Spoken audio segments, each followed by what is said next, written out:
Hello बच्चों, आज की जो क्लास लेकर हम आपके लिए आए हैं उसमें हम आपको पढ़ाएंगे अवकलज के अनुप्रयोग। जितने भी एप्लीकेशन ऑफ डेरिवेटिव के जितने भी क्वेश्चन इंपॉर्टेंट है आपको सारे इसमें सॉल्व करवाएंगे। इसमें आपको हम मैक्सिमा, मिनिमा, उच्चतम, निम्नतम, वर्धमान, ह्रासमान, इंक्रीजिंग, डिक्रीजिंग और जितने भी इसमें तुम्हारे अलग से भी क्वेश्चन जो आते हैं उनको भी हम करवा देंगे।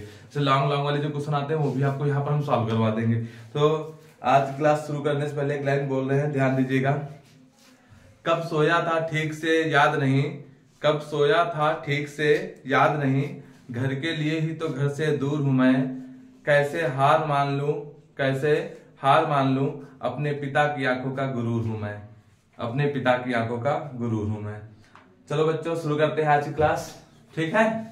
तो जो हम डायरेक्ट क्वेश्चनों पे चलेंगे, क्वेश्चन से ही जब क्वेश्चन हम लिख देंगे, क्वेश्चन के बाद आपको इसका हम कॉन्सेप्ट भी समझा देंगे। तो कॉन्सेप्ट समझाते समझाते एक एक क्वेश्चन ऐसे करेंगे कि इस वीडियो के बाद आपको कोई भी बुक, कोई भी कॉपी, कोई भी आंसर आपको उठाना नहीं पड़ेगा, ना ही गेस्ट पेपर उठाना पड़ेगा। आप एक दो क्वेश्चन समझिए, उसके बाद बहुत अच्छे से करिएगा। हम कोशिश करेंगे कि आपको सबसे अच्छे से अच्छे क्वेश्चन आपके सामने लेकर आए और आप करवा दें। उसके बाद जितने भी आपके आंसर के क्वेश्चन है वो सारे आपसे लग जाएं। इस उद्देश्य से ये वीडियो बनवा रहे हैं, ठीक है। तो ध्यान दीजिएगा बच्चा, शुरू करते हैं। जो आज का पहला क्वेश्चन होगा, क्वेश्चन से शुरू करेंगे। टॉपिक लिख लेते हैं, वर्धमान ह्रासमान समझा देते हैं। सबसे पहले क्या समझेंगे हम लोग, वर्धमान और ह्रासमान। तो वर्धमान ह्रासमान में क्या होता है, हम क्वेश्चन लिखेंगे उसी में आपको कॉन्सेप्ट समझाएंगे, क्वेश्चन से ही ज्यादा समझ में आ जाता है, ठीक है। इंक्रीजिंग और डिक्रीजिंग,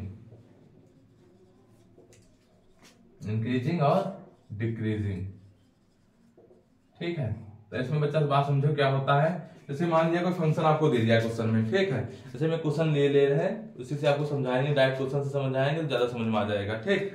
तो क्वेश्चन कोई भी ले लेते हैं जिसमें आपको वर्धमान ह्रासमान पूछा हो। क्वेश्चन है f(x) बराबर फंक्शन दे देगा ऐसे ही 4x³ - 6x² - 72x + 30, ठीक। तो क्वेश्चन है, इसमें हमको बताना है कि किस अंतराल, इसका अंतराल ज्ञात करना है कि किस अंतराल पर यह वर्धमान होगा और कहाँ ह्रासमान होगा। पूछा है अज्ञात फंक्शन, हम क्वेश्चन पूरा लिख दे रहे हैं। किस अंतराल पर फंक्शन f(x) मतलब वर्धमान होगा और कहां पर हमारा क्या होगा, ह्रासमान होगा। ये क्वेश्चन में पूछा है। हमको वर्धमान ह्रासमान दिखाना है किस अंतराल पे होगा, ठीक है। वो हमको अंतराल ज्ञात करना है। तो बच्चा बात ध्यान समझना, जब कभी तुमको फंक्शन मिल जाए, क्वेश्चन में अगर तुमको फंक्शन मिल जाता है तो सबसे पहले क्या करना है, यहाँ पे स्टेप समझ लेते हैं। अब यहीं पे स्टेप समझेंगे, ठीक है। सबसे पहले फंक्शन उठा लेना है, नंबर 1 बात। नंबर 2 पे क्या करना है तुमको कि फंक्शन का f' निकाल लेना है। नंबर 3 पे तुमको क्या कर देना है, f' को 0 के बराबर कर देना है। और फिर जो f' से वैल्यू निकलेंगी, नंबर 4 पे याद रखना, उन वैल्यू को उठा के हम कहा रख देंगे, f(x) के मान के लिए f(x) निकाल लेंगे, ठीक है। जैसे मान लिया f' निकाला, इसकी वैल्यू a और b आई, तो हम क्या निकालेंगे, पहले fa निकालेंगे वो जो आएगा, और fb निकालेंगे वो जो आएगा उसको लिखेंगे, ठीक है। अगर इसकी वैल्यू x की वैल्यू 0 से बड़ी है तो फंक्शन कैसा होगा, हमारा वर्धमान होगा, ठीक है। अगर हमारा x जो है छोटा है 0 से तो कैसा होगा, ह्रासमान होगा। यही बात जाओ समझ लेंगे, ऐसे ना समझ में आया हो। अगर हमारा फंक्शन कैसा है, प्लस आए, मतलब जैसे कि minus minus plus plus plus plus, तो अगर प्लस आएगा तो वर्धमान होगा। अगर माइनस प्लस का है या प्लस माइनस का है और टोटल मिला के क्या बनेगा, ये माइनस प्लस तब भी माइनस आएगा, प्लस माइनस तब भी माइनस आएगा। अगर कुल मिला माइनस आएगा तो ह्रासमान होगा, प्लस आएगा तो क्या होगा, वर्धमान होगा। तो इस प्लस माइनस के चिन्ह से भी आप समझ सकते हैं। और x वैल्यू जब 0 से बड़ी होगी तब वर्धमान होगा, छोटी होगी तो ह्रासमान होगा। इससे भी बहुत अच्छे तरीके से समझ सकते हैं। आप समझते हैं क्वेश्चन को, तो वही स्टेप लगाते हैं। स्टेप नंबर 1 में हमने कहा था सबसे पहले उठा लेंगे हम फंक्शन को, ठीक है। सबसे पहले फंक्शन को उठाया, क्या है हमारा 4x³ - 6x² - 72x + 30। इस क्वेश्चन को लगाने के बाद जैसे हम आपको अगला क्वेश्चन देंगे, हम उम्मीद करते हैं कि वो क्वेश्चन अपने आप लगा डालोगे आप लोग, ठीक है। तो बहुत ध्यान समझिएगा। सबसे पहले फिर दूसरे नंबर पर क्या कर देना है, इसका f' निकाल लेना है। अवकलन कर दो इसका सिंपल तरीके से, तो क्या हो जाएगा, 4 3 12 आगे हो जाएगा, पावर क्या हो जाती है, कम हो जाती है। तो इसके पहले तुमको सबसे बढ़िया तरीका ये है, अगर आपको ये पढ़ना है तो अवकलन बहुत अच्छे से तरीके से आना चाहिए, ठीक है। 6 दूनी कितना होता है, 12x होता है, माइनस का होता है 72, x का 1 हो जाता है, इसका हो जाएगा 0। एफ डैश एक्स निकाल लिए, ठीक है। उसके बाद हमने कहा था एफ डैश एक्स को 0 के बराबर कर दो, तो एफ डैश एक्स किसके बराबर हो जाएगा, 0 के बराबर हो जाएगा। तो यहाँ पर उठा लो 12x² माइनस 12x माइनस का 72 बराबर क्या हो गया 0। सबको 0 बराबर कर दिया। अब सभी में कॉमन क्या मिल रहा है, 12 कॉमन मिल जाएगा। तो क्या आंसर बचा, x² माइनस का x बचा, 12 कॉमन चला गया ना, और 12 से का होता है 72, 0 हो गया। इसके बटे 0 जाएगा 12, सब 0 हो जाएगा। बचा क्या, x² माइनस x माइनस 6 बराबर 0। यही तो बचा अब यहाँ पर। अब यहाँ पर चीज देखना है, इसे गुणनखंड करने, फैक्टर करने, तो क्या हो जाएगा, गुणा करने 6 आए, जोड़ दो तो 1 हो जाए, माइनस कर दो तो 1 हो जाए। तो 3 दूनी 6 होता है, 3 2 माइनस करोगे 3 से 2 तो 1 बचेगा। तो फैक्टर हो गया बच्चा क्या, माइनस का 3x और एक हो जाएगा प्लस का 2x। 3 से 2 जाएंगे 1x बचेगा, 3 दूनी हो जाएगा 6, माइनस का 6 बराबर हो जाएगा 0। इन दोनों में कॉमन क्या मिल रहा x, तो एक ब्रैकेट में बचेगा x माइनस 3, इसमें मिल जाएगा 2 तो बचेगा x माइनस 3। इन दोनों ब्रैकेट में सेम आना चाहिए, तभी आपके फैक्टर सही माने जाते हैं। तो x माइनस 3 दोनों में से कॉमन मिल जाएगा, तो बचेगा खाली क्या, x प्लस 2 बचेगा, बराबर कर दो 0 के। x माइनस 3 को 0 बराबर करोगे तो बच्चा हो जाएगा x बराबर 3, और x बराबर माइनस प्लस 2 बराबर 0 करोगे तो क्या वैल्यू हो जाएगी, x बराबर माइनस 2। तो हमको यहाँ पे निकाल लिया, लेकिन हमको निकालना था अंतराल। उस अंतराल पर बताओ किस अंतराल पर वर्धमान होगा, किस अंतराल पर ह्रासमान होगा। तो अंतराल कैसे बच्चा निकालते हैं, बहुत ध्यान समझना। ये हमारी होती है संख्या रेखा होती है। हमको सबको पता है बीच में मिड पॉइंट में 0 होता है। इधर चलते हैं तो माइनस की आती है, उधर जाते हैं तो प्लस की आती है। तो मिड पॉइंट ऐसे बना लेंगे। अब प्लस की वैल्यू देखो इसमें कहा, इधर होगा प्लस इन्फिनाइट, ठीक, इधर होगा माइनस इन्फिनाइट। तो वर्धमान हाथ में बच्चा आपको याद रखना है कि माइनस इन्फिनाइट से प्लस इन्फिनाइट के बीच की सारी वैल्यू ली जाती है। अब बात करते हैं इसमें वैल्यू की, तो एक आई है 3 कैसे आई है प्लस की, तो ये कहीं यहाँ पर होगी, प्लस का 3 इधर होगा ना, 0 के उधर होगा। और एक दूसरी क्या आई -2, तो -2 बच्चा यहाँ कहीं होगा, इधर होगा। तो कुल मिला जो हमारा अंतराल आया, पहला अंतराल आया माइनस इन्फिनाइट से -2 आया, ठीक है। अंतराल को छोटे ब्रैकेट से लिखते हैं, ठीक। अब दूसरा क्या हो गया, -2 से +3 की ओर आया। दूसरा अंतराल देखो, पहला यहां से यहां, दूसरा यहां से यहां, तीसरा यहां से यहां, 3 अंतराल आए। तीसरा क्या है, +3 से कहां तक, प्लस इन्फिनाइट तक आए। और 3 अंतराल आए बच्चा। तो हमने आपको ये बताया था अभी कॉन्सेप्ट में कि चाहे आप वैल्यू रख लीजिए, इसके बीच की कोई वैल्यू उठा के फंक्शन में रख के चेक कर लो, तब भी आप थोड़ा कैलकुलेशन ज्यादा हो जाएगी। जैसे माइनस इन्फिनाइट से -2 के बीच में -5, -4 बहुत सारी वैल्यू आएंगी, -100, कोई भी माइनस की वैल्यू ले लो, -2 से कम ना हो, तो -1 नहीं लेना है। मतलब कहने की बात ये है, उसको उठा के रखोगे, वो अगर तुम्हारी माइनस की आ जाए, फिर 1 से छोटी आ जाए, तो समझ जाओ ह्रासमान है। या फिर डायरेक्ट हमने अभी ट्रिक बताई थी, अगर यहाँ का गुणा करो, माइनस क्या आएगा, प्लस, माइनस होगा प्लस, प्लस का मतलब क्या फंक्शन आ गया, वर्धमान आ गया। ट्रिक से तुम बहुत अच्छे से जल्दी कर सकते हो, ऐसे इसमें आपको टाइम लगेगा। माइनस प्लस क्या होता है, माइनस का मतलब क्या होता है बच्चा, ह्रासमान हो जाएगा, कोई दिक्कत नहीं। प्लस क्या होता है, प्लस होता है, प्लस का मतलब वर्धमान। तो हम बच्चा अब ये कह देंगे कि जो हमारा अंतराल माइनस इन्फिनाइट से -2 है और +3 से प्लस इन्फिनाइट है, इस पे फलन हमारा क्या है, fx का मान कैसा है, वर्धमान है। fx क्या है, वर्धमान है। और नीचे लाइन और लिख देंगे, -2 से +3 के बीच का जो अंतराल है उसमें फलन कैसा है, ह्रासमान है। बस ये आपका हो गया आंसर। ये था आपका कॉन्सेप्ट, कुछ नहीं करना था। अगर ऐसे आप करेंगे क्वेश्चन तो बहुत अच्छे समझ में आएंगे। अब चलते हैं नेक्स्ट क्वेश्चन पे। अभी हमने आपको समझाया था कि अगर ये क्वेश्चन आपको बहुत अच्छे समझ में आ गया, जैसे हम दूसरा क्वेश्चन यहाँ पर लिखें, वीडियो चलने दीजिए और दूसरा क्वेश्चन अपने आप लगा डालिए, तभी मजा है ये करने में। दूसरा क्वेश्चन लिखते हैं एकदम सेम ऐसे ही करना है सब कुछ आपको। दूसरे क्वेश्चन में ये कहा है, मिटा लेते हैं, उसके बाद लिखते हैं क्वेश्चन को।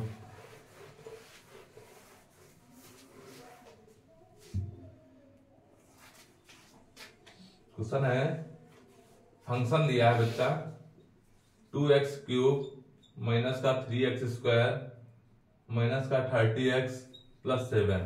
अच्छा, तुम लोग एक जगह कंफ्यूज बहुत होते हैं, लिख क्या है, निरंतर वर्धमान है, निरंतर ह्रासमान है, तो अलग नहीं होता। उसमें निरंतर का मतलब लगातार सभी वैल्यू पर वो वर्धमान होना चाहिए, जो कि खाली वर्धमान का मतलब होता है खाली उसी को वर्धमान हो। ऐसे लिखा होगा निरंतर का मतलब लगातार सभी पर क्या हो, वो वर्धमान हो। तो वो भी यहाँ पर समझ जाएंगे आपको। इसी में कहा है क्वेश्चन में 7, तो किस अंतराल पे पहले कहा है निरंतर वर्धमान होगा और निरंतर क्या होगा,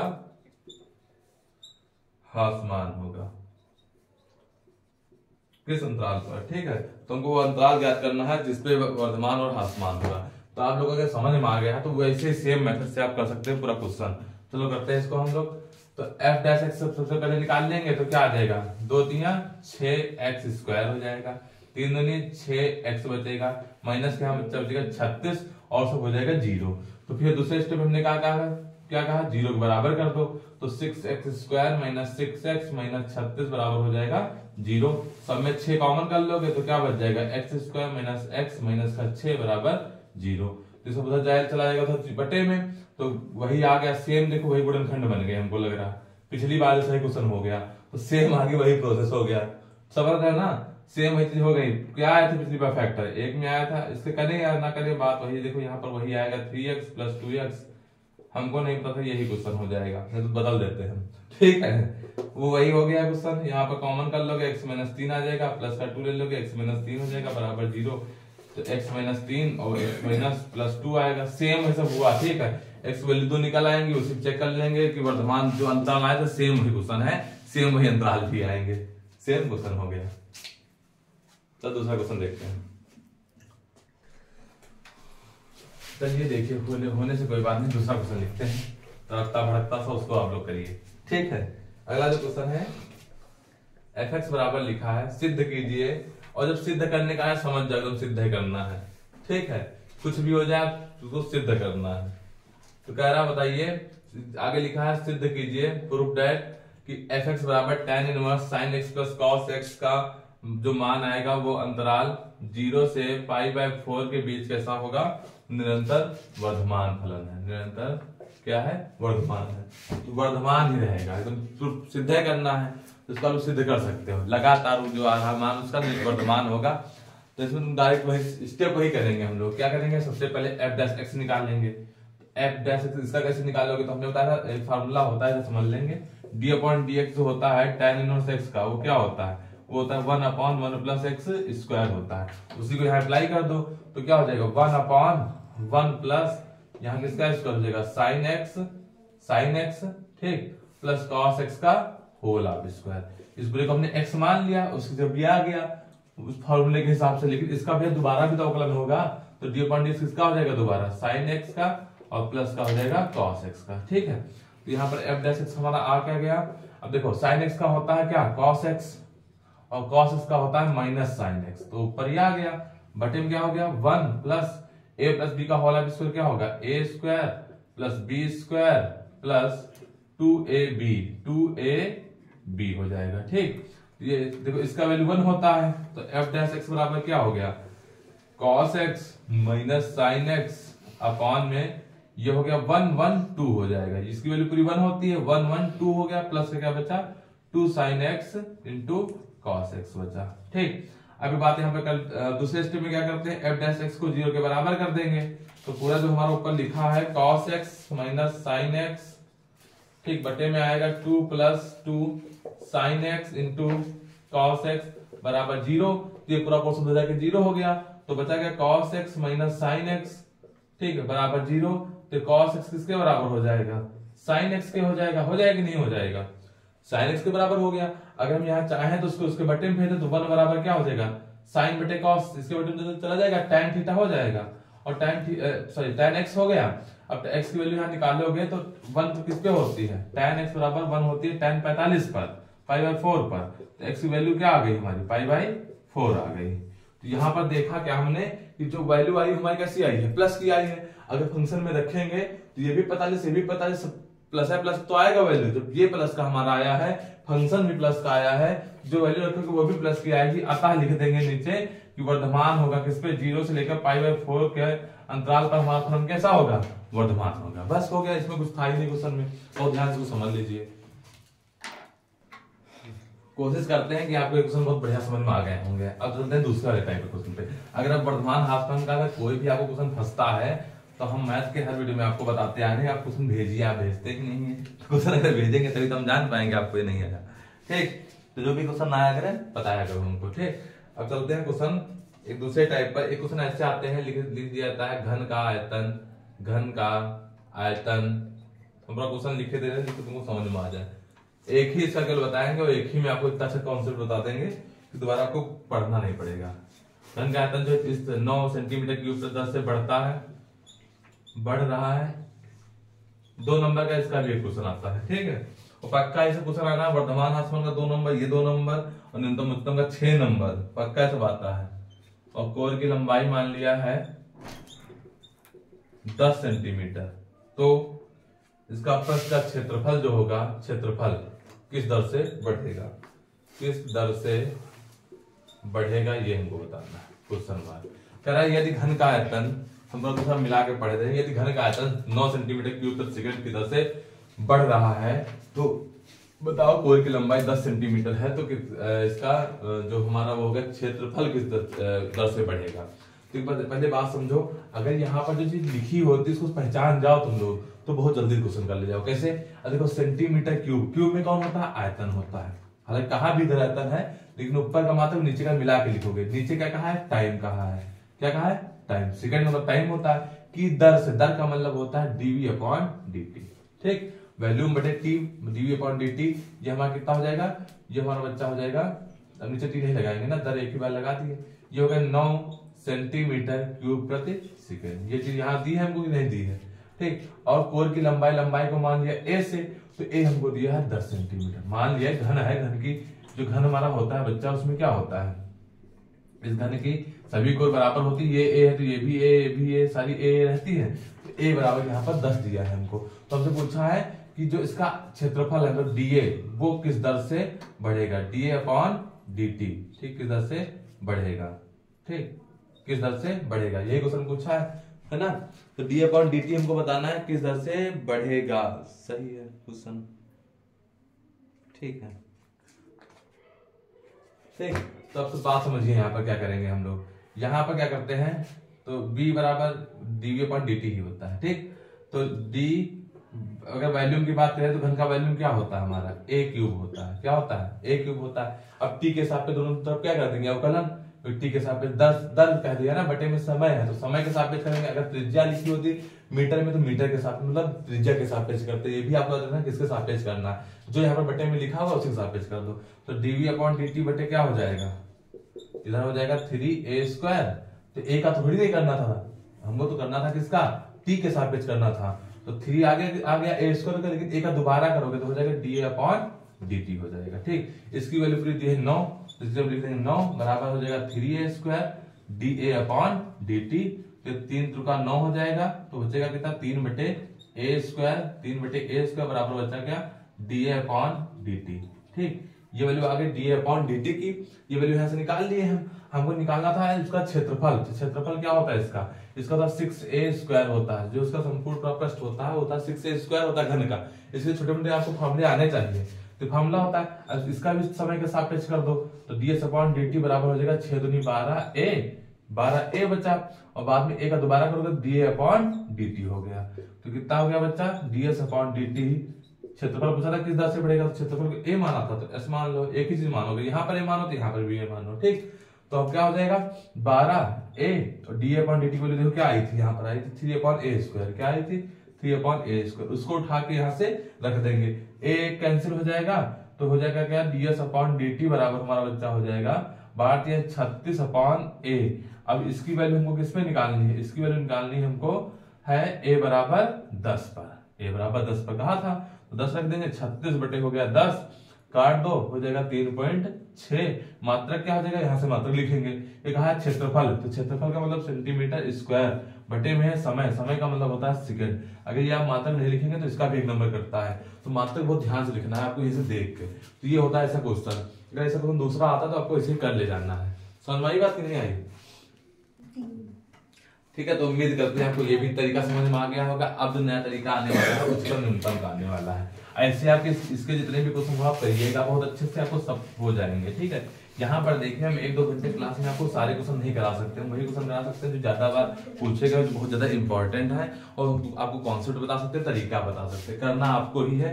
आप घर पे बैठ के ज्यादा से ज्यादा क्वेश्चन करिए, समझ में आएंगे, ठीक है। अगर आप इसको पढ़ रहे हो तो आज उठ के आप जाइए यहाँ से, तुरंत आज सारे क्वेश्चन लगा डालिए, ठीक है। अब आपको बताते हैं रिटर्न वाले क्वेश्चन। अर्थात 2 संख्याएं ज्ञात कीजिए जिनका, इस क्वेश्चन वो क्वेश्चन कराने हैं जो बहुत बार पूछे गए हैं। इसका अगर कॉन्सेप्ट समझ गए हैं आप, तो तुरंत अगले वाले क्वेश्चन आप कर डालेंगे। योगफल 6 तथा उनके घनों का योगफल घनों का योगफल क्या हो, निम्नलिखित हो। बहुत बेहतरीन क्वेश्चन है। 16, 17, 13, 23, 14 लगभग 6-7 बार पूछा गया। सोच लो कितना बेहतरीन क्वेश्चन होगा। ऐसे आप अंदाजा लगा सकते हैं। तो उच्चिष्ट निम्नलिखित आ गया, नई चीज आ गई आपके सामने। पहले तो इसका कॉन्सेप्ट बताएंगे, उसके बाद क्वेश्चन बताएंगे। तो इसको जैसे भी वर्धमान ह्रासमान को हम लोग समझे, तो वैसे उच्चिष्ट निम्नलिखित को भी समझ लेंगे कि उच्चिष्ट निम्नलिखित के लिए क्या होता है। उच्चिष्ट और निम्नलिखित, मैक्सिमा एंड मिनिमा, ये क्या होता है। इसमें भी क्या करते हैं, पहले आपको फंक्शन तो दिया होगा, फंक्शन होना चाहिए, नहीं है इस रिटर्न वाला क्वेश्चन आ गया। अगर पहले छोटे मोटे क्वेश्चन नहीं करवाएंगे इसके, क्योंकि उसको आप कर ले जाओगे अब, ठीक है। अगर ये सीख जाओगे तो उसको उसमें कोई दिक्कत नहीं होगी। बाई चांस जो इसमें कॉन्सेप्ट याद रखना, जो फंक्शन दिया होगा उसको निकालना। अगर फंक्शन जो होगा उसका पहले सबसे पहले एफ डैश एक्स निकाल लेना, फिर एफ डैश एक्स की वैल्यू 0 के बराबर करना। तो 0 के बराबर वैल्यू आई, उनको उठा के हम क्या करेंगे, फिर एफ डबल डैश एक्स निकाल देंगे। इसका 0 बराबर करना, वहां से एक्स की वैल्यू निकाल लेना, ठीक है। उसका एफ डबल डैश एक्स निकाल लेंगे, उससे जो वैल्यू आ जाए, ठीक। देखो इसको 0 करके एक्स की वैल्यू निकाली जाती है। उसके बाद एफ डबल एक्स एस निकाल के जो भी आए उसमें क्या करना है, इसकी वैल्यू उठा के यहाँ पर रख देना है। ए हो तो ए निकाल लो, एफ डबल एस बी हो तो बी निकाल लो। ये सब वैल्यू उठा के यहाँ रखनी होगी और वही बस हो जाएगा। वहां अगर मान, अब यहीं पर मान समझ लेना, अगर माइनस का आएगा तो होगा हमारा उच्चिष्ट, माइनस होगा तो क्या होगा, उल्टा होता है यहाँ पर, और प्लस होगा तो निम्नलिखित होता है। इसी के साथ साथ ये भी याद रखना आपको, आप लोग x से अगर बड़ा होगा ये तो हो जाएगा हमारा निम्नलिखित, और x अगर छोटा होगा 0 से तो हो जाएगा हमारा क्या, उच्चिष्ट। तो ये भी आपको चीज याद रखनी, एकदम वर्धमान ह्रासमान का समझो तरीके से उल्टा कर सकते हो, ठीक है। रूल से उल्टा नहीं होता है, लेकिन इस तरीके से उल्टा आप बता सकते हो। उसमें हमने बताया था माइनस का होता है निम्नतम, सॉरी होता है उच्चिष्ट, निम्नलिखित वहां होता है वर्धमान ह्रासमान। ह्रासमान बताते हैं, यहाँ होगा वर्धमान, ऐसा समझ लो बस, ठीक। तो कॉन्सेप्ट याद रखना, क्वेश्चन को करते हैं बहुत अच्छे से। दो संख्याएं ज्ञात कीजिए जिनका योगफल 6 है, उनके घनों का योगफल निम्नलिखित हो। तो बात समझो, हमसे ये कहा है कि जो हमारा दिया गया क्वेश्चन में योगफल वो कितना है, 6 है। तो इनका घनों का जो दो संख्याओं का योगफल जो है x प्लस वाई बराबर वो कितना है, 6 है। अब कहा है कि घनों का योग को लिख लेते हैं सम से, ठीक। सम बोलते हैं इंग्लिश में। तो योगफल कितना है घनों का, X square plus Y square, sorry square का है, घन है ना, तो क्यूब लगेगा दोनों पर, क्या लगेगा, क्यूब लगेगा। तो यहाँ पर जो दिया है हमको कह रहा था कि उनका जो योगफल है वो हमारा 6 है, तो हमने योगफल कर दिया उसका 6, और आगे हमसे कहा है उसका जो हमारा वो निकला है घनों का योग, तो दोनों के घनों का योग कर दिया, वो हमारा क्या है, सम दिया है बराबर योगफल है, ठीक। ये चीज समझ में आई कि नहीं आई, ये दोनों इक्वेशन बना लिए। उसके बाद यहाँ से अगर हम y की वैल्यू निकालें तो y की वैल्यू क्या आ जाएगी, 6 माइनस x आएगी। बताओ यहाँ से y की वैल्यू निकालें 6 माइनस x आ जाएगी, वो उठा के यहाँ रख दो। तो यहाँ x क्यूब है प्लस y की वैल्यू क्या हो जाएगी, 6 माइनस x का होल हाफ क्यूब हो जाएगी। कोई दिक्कत नहीं, ये लोग आप बहुत अच्छे से कर सकते हैं। फिर इसके बाद समझिए इसका हम क्या कर देंगे, अब इसका x के सापेक्ष अवकलन कर देंगे। देखो यहाँ पे x है तो x के सापेक्ष कर दो, तो ds अपॉन dx करोगे तो 3x स्क्वायर हो जाएगा। यहाँ पर क्या हो जाएगा, 3x स्क्वायर हो जाएगा, प्लस ये 3 आगे आ जाएगा और यहाँ पावर कितनी हो जाएगी, 1 कम हो जाएगी, है ना। 3 आगे आ जाएगा, पावर 1 कम हो जाएगी। अब इसको पूरे को x माना था, इसको दोबारा करोगे तो 6 का 0 हो जाएगा, माइनस x का क्या हो जाएगा, -1 हो जाएगा। तो ds अपॉन dx क्या आ गया। कॉन्सेप्ट वही याद रखना, पहले एक बार इसका अवकलन कर रहे हैं, ठीक है, तो भूलना नहीं एकदम, ठीक। अब यहाँ पर क्या बन जाएगा हमारा, ये 3x स्क्वायर माइनस का -3 यहाँ आ जाएगा, माइनस 6x स्क्वायर, ये -1 का 3 से गुणा कर दिया, माइनस का हो गया। तो दोनों में से कॉमन क्या मिल रहा है हमको, दोनों में से कॉमन मिला 3, अंदर क्या बचा x स्क्वायर माइनस इस पूरे का होल हाफ स्क्वायर खोल दिया जाए, तो खोल देंगे तो क्या हो जाएगा, a square plus b square, ठीक, और माइनस का हो जाता है 2ab, तो माइनस का हो जाएगा 36 और सॉरी 6 दूनी 12 x हो जाएगा, ठीक। ये हो गया आपका, इसका स्क्वायर हो गया। अब यहाँ पर बात समझो, अब x कट जाएगा ना, यहाँ पर ध्यान देना कैसे, 3 है बाहर, x स्क्वायर माइनस का 36x माइनस प्लस माइनस का हो जाएगा 36x, sorry x square minus minus हो जाएगा प्लस का 12x, तो x स्क्वायर कैंसिल हो गया, बचा क्या अंदर dx upon dx, sorry square कहने लगा दिए, 3 अंदर बचा 12x और माइनस का बचा 36, ये तो बचा अंदर। इसमें से हमारा कॉमन क्या मिल जाएगा, 12 कॉमन मिल जाएगा, तो दोनों में से हम 12 कॉमन निकाल लेंगे। 12 कॉमन निकाल लोगे तो अंदर क्या बचेगा, dx अपॉन dx। 12 बाहर निकाल लो तो 12 36 बाहर हो गया, अंदर बचा क्या खाली x माइनस 3 बचा। ये 12 36 होता है, 12 निकाल लिए वहां से, x माइनस 3 बचा। अब क्या करेंगे हम इसको 0 के बराबर करेंगे। दूसरा लिस्ट में क्या करते हैं, dx अपॉन dx कर देंगे बराबर 0 के। तो 36 ब्रैकेट में x माइनस 3 बराबर क्या कर देंगे 0। ये हो जाएगा तो क्या हो जाएगा, x बराबर बचेगा खाली क्या 3। तो x बराबर बचा क्या बच्चा हमारा 3 बचा। अब क्या करेंगे हम इसका दोबारा अवकलन करेंगे, जो हमारा आया है इसका दोबारा कर देंगे d2s। ये वैल्यू को डिब्बे में बंद कर लेना, यही इंपॉर्टेंट वैल्यू है तुम्हारी, dx2 अपॉन ds। तो क्या हो जाएगा पूरा, इसका पूरे का अगर अवकलन करते हैं तो 36x हो जाएगा अंदर जाके, और ये बचेगा 36 जितना हो। अगर अवकलन करोगे तो 0 हो जाएगा, उधर का अंदर का 0 हो जाएगा। 36 का क्या खाली आएगा अवकलन, 36 ही आएगा। तो हम लिख देंगे, वैल्यू ही नहीं रखना है इसमें। अगर यहाँ पे x y z कुछ बचता तो अब तो इसकी वैल्यू लिखते, हम डायरेक्ट लिख देंगे d2s अपॉन dx2 की जो वैल्यू आएगी इस पे x बराबर 3 पर, उसी क्या आएगा, उसका मान 36 आएगा। 36 कैसा मान बच्चा आया है, प्लस का आया है। प्लस के लिए हम क्या लिख देते हैं, ये मान हमारा कैसा होगा, निम्नलिखित होगा। ठीक है, ये हमारा मान कैसा होगा, निम्नलिखित होगा। अब हमसे कहा था दो संख्याएं ज्ञात करो जिनका योगफल 6 हो, तो हमारा x बराबर एक ही मान आया है 3, तो एक 3 होगी तो अगला कौन सा हो जाएगा 3। दोनों का योगफल कितना आएगा 6 आएगा, और दोनों का अगर हम क्यूब कर देते हैं 3 का क्यूब प्लस 3 का क्यूब मतलब कितना हो जाएगा, ये 3 का क्यूब 27 प्लस 27 जो भी आएगा वैल्यू कैसी आएगी, वो प्लस की तो आएगी। और प्लस पे हमसे क्या कहा था, निम्नलिखित होना चाहिए, तो निम्नलिखित यहाँ पर आ रहा है क्योंकि प्लस की वैल्यू है। एकदम बहुत अच्छा तरीका है, अगर इसको आप समझ जाएंगे तो इस टाइप के क्वेश्चन आप कर भी ले जाएंगे। चलते हैं नेक्स्ट क्वेश्चन की तरफ। चलिए देखिए नेक्स्ट क्वेश्चन पे चलते हैं, इससे भी बेहतरीन क्वेश्चन होगा आपका। तो कॉन्सेप्ट क्लियर रखें, करना सब कुछ वही होता है, बस याद रखिएगा माइनस की आएगी तो हमारा कैसा होगा, उत्कृष्ट होगा, प्लस का आएगा तो निम्नलिखित होगा। ठीक है, और दूसरी बात हमने बताया 0 के बराबर करिए, 0 से बड़ा होने पर क्या होगा, छोटा होने पर क्या होगा, उससे भी आप कर सकते हैं। क्वेश्चन अगला जो है वो हमसे कह रहा है कि सिद्ध कीजिए या फिर दिखाइए, कह रहा है। ये 6 बार क्वेश्चन ये भी पूछा गया, 15 में आया, 16 में आया, 17 में आया, 18 में आया, 20 में आया, 22 में आया, मतलब इस बार 24 में भी आएगा, तो ध्यान से कर लीजिएगा इसको। दिखाइए कि x बराबर 1 अपॉन e पर e के लिए x बराबर x निम्नलिखित है। ये क्वेश्चन 2 तरीके से पूछा गया है, ऐसे भी किया गया, और दूसरा बात ये भी कह रहा है x की पावर x का मान, x की पावर x जो है वो निम्नलिखित होगा किस मान पर, तो किस मान, इसमें मान डायरेक्ट दे दिया गया। तो दूसरा तरीका अगर पूछना था तो मान भी हम निकाल लेंगे। बात समझ रहे, ये मान ये नहीं दिया है। ठीक, हमसे इस बात पूछा दिखाइए कि इसके लिए निम्नलिखित होगा।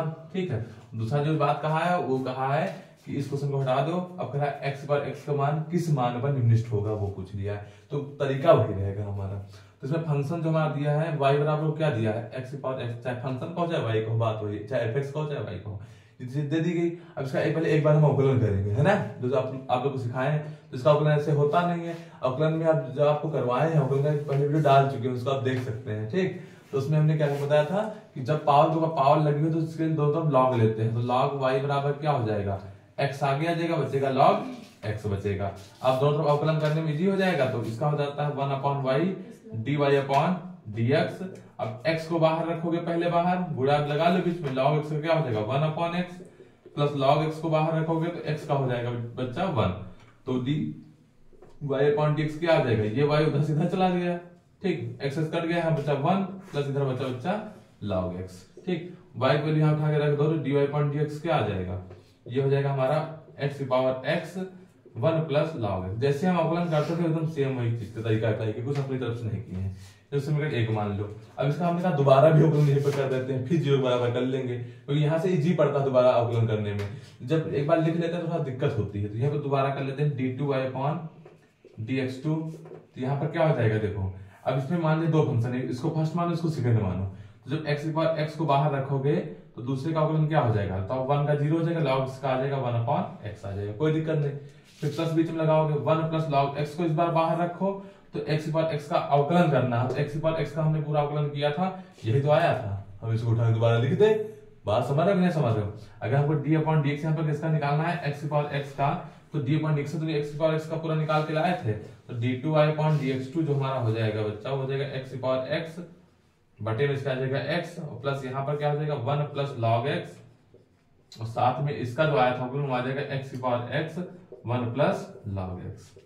तो कुल मिला के बात ये होगी, दोनों में कॉमन क्या हमारा मिल गया, दोनों में कॉमन हो गया हमारा x की पावर x, यहाँ अच्छा x की पावर x होगा है, तो x की पावर दोनों में कॉमन हो गया, तो यहाँ बचा 1 अपॉन x प्लस यहाँ बचा 1 प्लस log x का होल ऑफ स्क्वायर बचा। दो बार लिखा है ना, होल ऑफ स्क्वायर कर दिया, इसका भी दोबारा भी अवकलन कर लिए। दोबारा अवकलन करने के बाद हमने क्या कहा था, dy अपॉन dx को 0 के बराबर कर दो। तो बता देखो समीकरण फर्स्ट जो थी हमारा उसमें dy अपॉन dx क्या आया था, x की पावर x ब्रैकेट में था 1 प्लस log x, अब बराबर हो गया था 0, सब जाएगा तो 0 हो जाएगा, बचा क्या 1 प्लस log x बराबर 0 बचा। 1 को उधर भेजोगे तो हो जाएगा कैसा वैल्यू हो जाएगी, ये माइनस की 1 हो जाएगी। अच्छा log e का मान बताया था तुम लोग को, बहुत बार क्वेश्चन बताया है, इसकी वैल्यू होती है 1। तो 1 की जब हम क्या ले सकते हैं, 1 की जब ले सकते हैं बच्चा माइनस का log e, ठीक, log कैंसिल हो जाता है, x बराबर क्या होता है माइनस का e। अब माइनस का जब कोई चीज लिखी है उसको हमको पलट देंगे तो काहे की हो जाएगी, प्लस की हो जाएगी। तो ये अगर उस प्रकार पूछता हमसे कि बताइए वैल्यू किस मान पर होगा निम्नलिखित, तो यहाँ पर हम छोड़ देते हैं x की वैल्यू 1 अपॉन e आ गया, लेकिन इस बार क्वेश्चन में वैल्यू दी थी तो वो भी हम आ गया। उसके आगे क्या करेंगे, अब नीचे लिख देंगे क्योंकि x का मान कैसा आया है, x का मान धनात्मक आया है, कैसा आया है, धनात्मक मतलब पॉजिटिव आया है, प्लस का आया है, ठीक है, इसलिए क्या होगा x बराबर 1 अपॉन e पर x की पावर x क्या होगा, निम्नलिखित होगा। जब प्लस आएगा तो कैसा हो जाएगा, निम्नलिखित होगा। बताओ कंफर्म, क्लियर एकदम क्वेश्चन, बहुत अच्छे समझ में आ गया वो तो लाइक वाइक कर दिया करो कभी कभी, ठीक है। तो ये निम्नलिखित उच्चिष्ट और निम्नलिखित के छोटे छोटे क्वेश्चन थे, थोड़ा इससे बड़े भी क्वेश्चन करवाते हैं आपको, 4 से 5 क्वेश्चन है जो बहुत लॉन्ग क्वेश्चन है, उनको हम आपको बता देते हैं। पहले क्वेश्चन क्या है, तो क्वेश्चन बड़ा है, इसे मिटा देते हैं, ठीक है, जान गए होंगे कि इंपॉर्टेंट ये क्वेश्चन है, इतनी जैसे लिखा है। और देखो क्वेश्चन क्या है, यदि एक समकोण त्रिभुज, यदि एक समकोण त्रिभुज के कर्ण और एक भुजा की लंबाई का योग दिया है, क्वेश्चन ध्यान से समझना, तो दिखाइए कि त्रिभुज का क्षेत्रफल अधिकतम है जब उनके बीच का कोण π/3 हो। ठीक, तो ये बात समझ आई, आपको कुछ इसमें करना है, जिसमें मान लेते हैं पहले, सबसे पहले तो समकोण त्रिभुज मान लेंगे, ठीक, ये समकोण त्रिभुज तुरंत मानते हैं ABC, समकोण त्रिभुज हो गया ABC। अब बच्चा बात समझना, यहाँ पर क्या कह रहा है, यहाँ पर कह रहा है कि समकोण त्रिभुज की कर्ण कौन सी होगी, AC, ये कर्ण होती है, ये हमारा बच्चा क्या है, कर्ण है, ये आधार है, ये लंब या फिर इसको बोलते हैं ऊंचाई, ठीक है, ये समकोण त्रिभुज की ऊंचाई होती है। तो उसका क्षेत्रफल, तो समकोण त्रिभुज का क्षेत्रफल क्या होता है, समकोण त्रिभुज का जो क्षेत्रफल होता है, त्रिभुज का क्षेत्रफल वो क्या होता है, 1/2 गुणे आधार गुणे ऊंचाई होती है। तो 1/2 क्षेत्रफल को A मान लिया, आधार क्या होगा इसका BC होगा, गुणे में ऊंचाई क्या होगा AB होगा, ठीक। तो ये बच्चा होती है बात। तो अब यहाँ पर कहे तो ऊपर कहा हमसे क्या था, यदि एक समकोण त्रिभुज के कर्ण और एक भुजा की लंबाई का योग दिया हो, तो कर्ण मान लिया AC है, ये मानेंगे हम, दिया भी था क्वेश्चन में कि AC कर्ण और एक कोई भुजा ले लो मतलब BC, तो उनका जो योग है वो कितना है, किसी की कांस्टेंट के बराबर मान लेंगे कि वहां कुछ, अब यहाँ पर नंबर तुमको पता नहीं है कि ये तो कहा नहीं था कि उसकी कर्ण और भुजा की लंबाई 10 है या 20 है, जब कुछ नहीं था तो K मान लिया कि K उसकी मान लिया, दोनों का योग जो होगा कर्ण और एक भुजा की लंबाई K होगी, ठीक। तो AC प्लस BC बराबर हो गया K। तो यहाँ पर बात समझना, अगर हम BC को क्या मान लें, X मान लें, कुछ भी मान लें, इसकी लंबाई को हमने मान लिया X, तो अगर BC बराबर मान लिया, क्योंकि BC बराबर अगर मान लिया X, तो हमारा यहाँ पर BC जब A रख दो तो AC प्लस X बराबर हो जाएगा K, तो AC बराबर क्या बच्चा हो जाएगा, K माइनस X हो जाएगा। तो ये भी बात समझ आप गए होंगे। यहाँ पर इसके क्षेत्रफल में रखते हैं 1/2 गुणे BC की वैल्यू है X और ए बी की वैल्यू क्या है, ए बी की वैल्यू है हमारी, ए बी को अच्छा नहीं दिया है, ठीक है, तो ए बी यहाँ से निकालेंगे हम। तो ए बी कैसे निकालोगे, तो यहाँ समझ लेना कि ए बी का स्क्वायर बराबर क्या हो जाएगा, बताओ जल्दी से।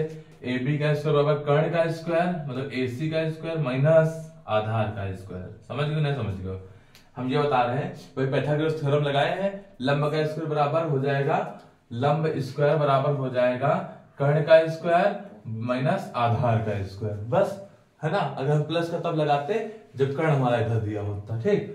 तो ए बी का स्क्वायर बराबर क्या हो जाएगा, ए सी को हमने क्या माना था, के माइनस एक्स आया था, तो के माइनस एक्स का होल हाफ स्क्वायर हो जाएगा माइनस बी सी को क्या माना था, एक्स का स्क्वायर, तो इसको एक्स माना था, ये हमारी हो गई के माइनस एक्स। समझ गए ना, समझ गए, तो के माइनस एक्स हो गई। अब यहाँ पर अगर ए बी की वैल्यू निकाली जाए तो क्या आ जाएगा, अंडर रूट में ही आएगी यहाँ पर, तो ए स्क्वायर मतलब के square plus B square minus का क्या हो जाएगा 2kx और माइनस का हो जाएगा एक्स स्क्वायर कैंसिल, तो ए बी की बच्चा क्या आ गई लंबाई के स्क्वायर और माइनस का बचा 2kx, यही तो बचा यहाँ पर। तो ए बी की वैल्यू आ गई, उसको उठा के यहाँ रख दो आके, तो अंडर रूट में क्या हो जाएगा, अंडर रूट में हो जाएगा के स्क्वायर माइनस का 2kx हो जाएगा, ठीक। अब दोनों तरफ वर्क कर दो क्योंकि इस अंडर रूट को हटाना है दोनों तरफ, क्योंकि देखो हमसे कहा है क्षेत्रफल अधिकतम हो, सारा काम किस पे करेंगे, क्षेत्रफल पे ही करेंगे। और हमने कहा था क्षेत्रफल साथ में एक ही वेरिएबल ले लो, अब यहाँ पे वेरिएबल कौन x है, तो x का मतलब ये तो कांस्टेंट है, ये वेरिएबल नहीं है, कांस्टेंट k है, x वेरिएबल है। जब x ले लिया तो x से सापेक्ष ही हम अवकलन भी कर देंगे, तो जो पहले आपको तरीका बताया था वही तरीका फॉलो करेंगे।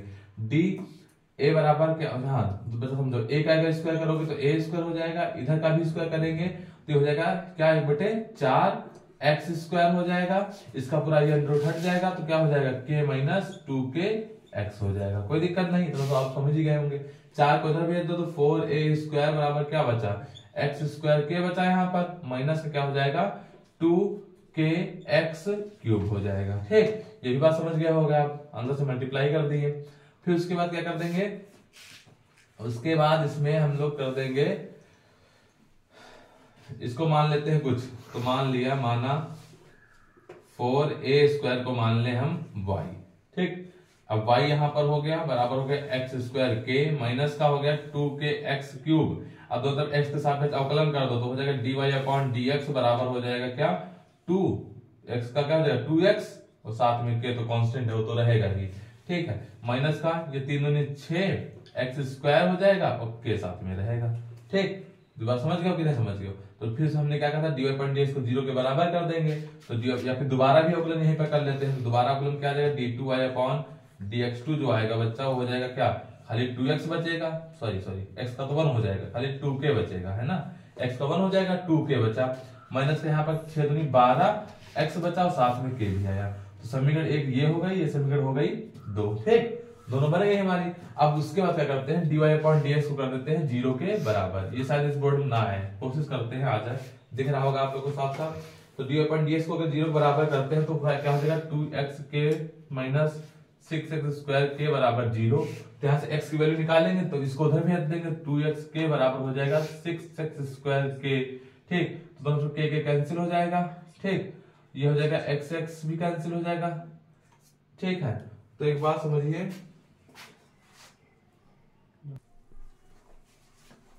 ठीक है, तो यहाँ पे ये नहीं होगा, थोड़ा गलती हो गई, गलती कुछ नहीं हुई है, यहाँ पर के स्क्वायर भूल गए थे ना, आप लोग भी ध्यान दीजिएगा, यहाँ पर के स्क्वायर होगा, ये स्क्वायर छूट गया, तो यहाँ पर भी के स्क्वायर होगा, यहाँ पर भी के स्क्वायर होगा, यहाँ भी के स्क्वायर होगा, है ना, वो तो चलता आएगा के स्क्वायर, उससे कोई मतलब नहीं, हम एक्स का कर रहे थे, ये तो कांस्टेंट था, तो यहाँ पर भी के स्क्वायर ही लगेगा, ये गलती हो गई थी। तो 2x के स्क्वायर बराबर क्या हो जाएगा 6x स्क्वायर के हो जाएगा, यहाँ से देखो x से एक x कैंसिल, 2 3 6, तो क्या बचा k स्क्वायर बराबर बचा 3x k बचा, तो k भी कैंसिल हो जाएगा, k बराबर क्या हो गया 3x, x की वैल्यू आ गई k/3, ये x की वैल्यू निकल आई यहाँ से, बात समझ रहे समझ रहे हो। अब x की वैल्यू कैसी आई है, पॉजिटिव आई है, ठीक। अब इसको चेक करेंगे हम रख के, तो अगर यहाँ पर रख लेते हैं x बराबर k आया है तो ac और इन सभी निकाल लेते हैं, तो x हमारी क्या थी bc थी, तो bc बराबर आ गया k/3, इसको x माना था, ये आ गई हमारी bc बराबर k/3। अब अगर इसको निकालते हैं हम इसको ac को, तो ac बराबर क्या बच्चा हो जाएगा, ac बराबर हमारा है k माइनस x की वैल्यू है k/3, घटा दो जाएगा 3k में से एक k जाएगा 2k/3, 3 हो जाएगा। ये बात समझ में आई।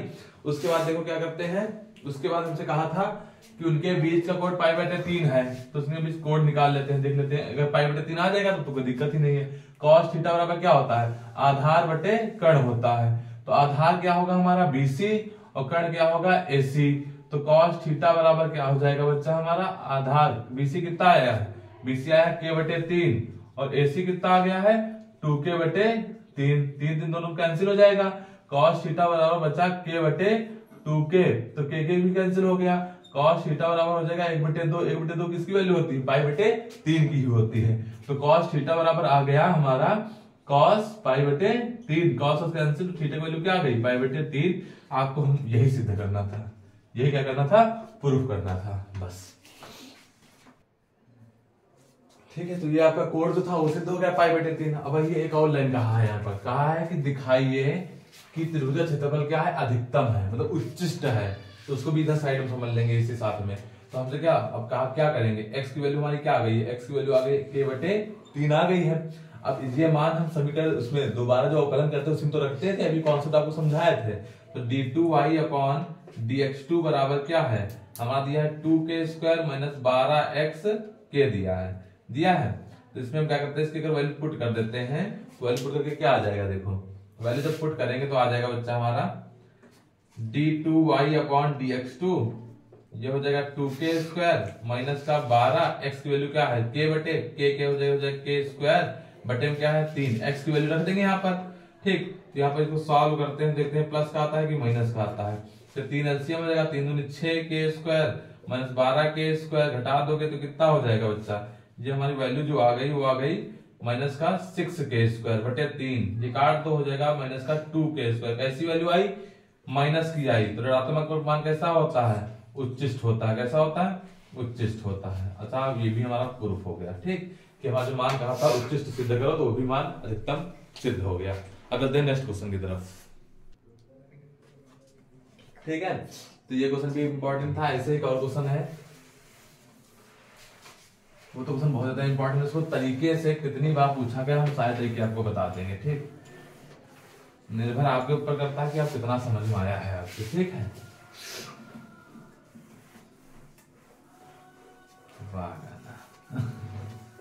ठीक, तो देखो क्वेश्चन क्या है, सिद्ध कीजिए कि r त्रिज्या के गोले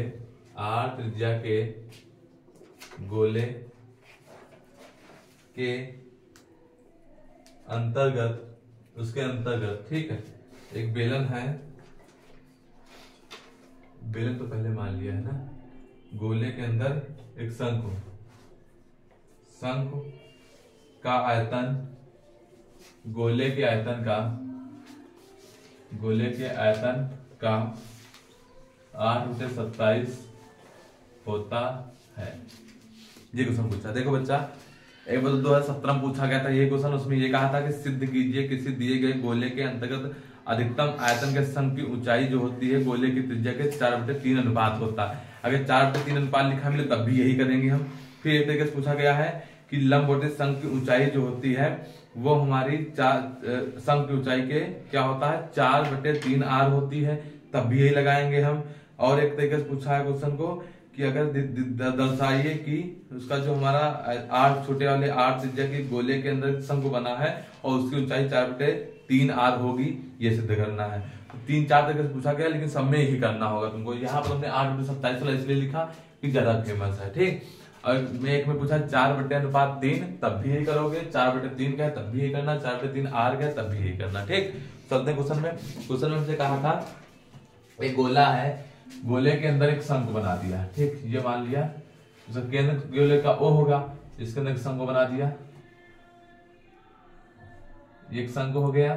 ठीक, इसकी ये त्रिज्या जो होगी गोले की त्रिज्या क्या मान ले, A मान ले। तो ये A होगा तो ये भी A होगा, ये त्रिज्या भी A होगी। ठीक, सम की ऊंचाई को पूरे मान लिया h से, तो इसमें ज्यादा दिखाएंगे नहीं तो पिछा जाएगा प्रचित। ठीक है, तो यहाँ पे हम हल्के दिखा रहे कि h है। ठीक, ये h हो गई। छोटी r त्रिज्या इसको मान लेते हैं, चित्र में मान लिया ये A है, B है, C है, इसको मान लिया O है, ये O यहाँ लिखा है, इसको मान लिया डी। ठीक, तो ये बात समझ में आई कि नहीं आई? इसके अंदर एक शंकु बना था गोले के अंदर, अगर इसकी त्रिज्या आर है तो ये त्रिज्या ए हो जाएगी। हमको इधर का बचा खाली बस निकालने के लिए। तो एक बात यहाँ पर लिख ही लेते हैं आराम आराम से कि शंकु की ऊंचाई, शंकु में क्या क्या दिया है? शंकु में h बराबर जो है वो है हमारा, शंकु में AD बराबर क्या है? h है, ऊंचाई है। और शंकु की जो BD बराबर है, BD कहो चाहे DC कहो, दोनों त्रिज्या होंगी। ये त्रिज्या R हो गई। और गोले में क्या होता है बच्चा? गोले में हमारा क्या दिया है? खाली त्रिज्या।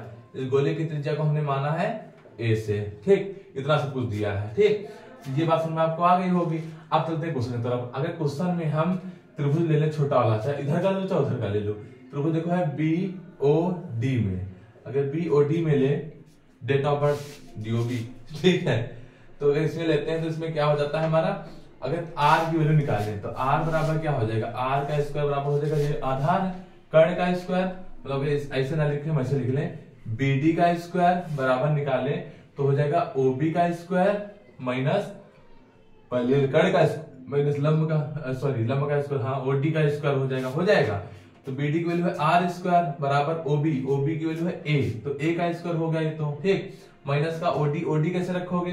तो OD की वैल्यू हमको पता नहीं, तो उसकी वैल्यू निकाल लेते हैं। अगर पूरे AD में से हम OA को घटा दें तो हमारी BD तो बचेगी। मतलब बात समझो बच्चा क्या होता है, अगर हम AD में से AO को घटा देते हैं तो हमारा BD तो बचेगा।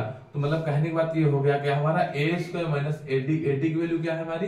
AD की वैल्यू दी है H माइनस AO की वैल्यू हो जाएगी कितनी हमारी? AO की वैल्यू होगी A, इसका होल स्क्वायर। तो R स्क्वायर बराबर हो जाएगा A square minus B square, A minus B का होल स्क्वायर खोल दो, A स्क्वायर, यहाँ हो जाएगा क्या? माइनस का प्लस का B स्क्वायर माइनस का 2AB, ये हो जाएगा। बात समझ रहे हो? तो यहाँ पर R स्क्वायर बराबर हो जाएगा क्या? A स्क्वायर जुड़ जाएगा। ठीक, देख लेते हैं एक बार, A square plus B square minus 2AB, सही है। अंदर चिन्ह बदल जाएंगे ना तो माइनस का हो जाएगा, तो A स्क्वायर कट जाएगा, तो बचा क्या? खाली माइनस का H स्क्वायर बचा, माइनस का बचा 2AH बचा, यही तो बचा R की वैल्यू यही तो बची। ठीक है, तो दूसरा देख लो। तो ये आपका था क्वेश्चन। अब देखो यही पर ये माइनस से अंदर कॉमन जाएगा तो प्लस का हो जाएगा। तो कहने के बाद इसको चाहे ऐसे लिख लो, चाहे माइनस वाला बाद में कर लो, प्लस वाला पहले कर लो। तो 2H पहले लिख लेते हैं, ठीक, माइनस का H स्क्वायर बाद में लिख लेते हैं। तो बात समझ, R स्क्वायर की वैल्यू निकाल दी यहाँ से। अब बात बताओ शंकु का आयतन, हमसे आयतन की तो बात कर रहा था।